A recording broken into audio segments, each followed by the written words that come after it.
She had 1 hour left before the wedding. 1 hour before she would walk down the aisle, before every promise she had ever trusted became permanent. Her little sister was supposed to be in her room, helping her get ready. Instead, she was missing. At first, no one worried, until the bride noticed something strange. Her fiancé wasn't where he was supposed to be either. She told herself it meant nothing. Weddings were chaos.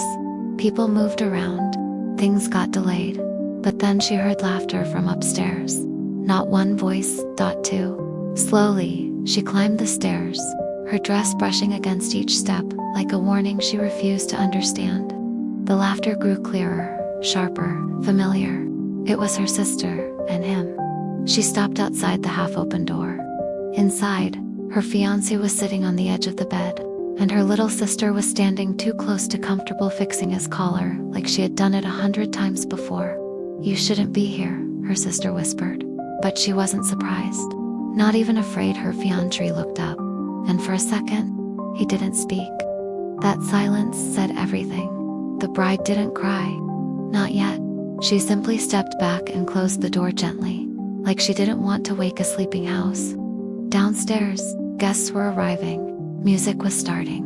The world was preparing to celebrate something that was already broken. She walked into the garden anyway. She stood at the aisle anyway. Her hands were steady when she reached him. Her sister stood in the crowd, watching too closely. When the officiant asked for objections, the room felt too quiet. She finally spoke. "I do," she said softly, "but not to this." A gasp rippled through the guests. Her fiancé reached for her hand, but she let it fall, and before anyone could stop her, she turned her back on everything. As she walked away from the altar, veil trailing behind her like a fading memory, she didn't look back once. One question remained hanging in the air. If the people you trust the most can hide the deepest betrayal, how do you ever know what love is supposed to look like?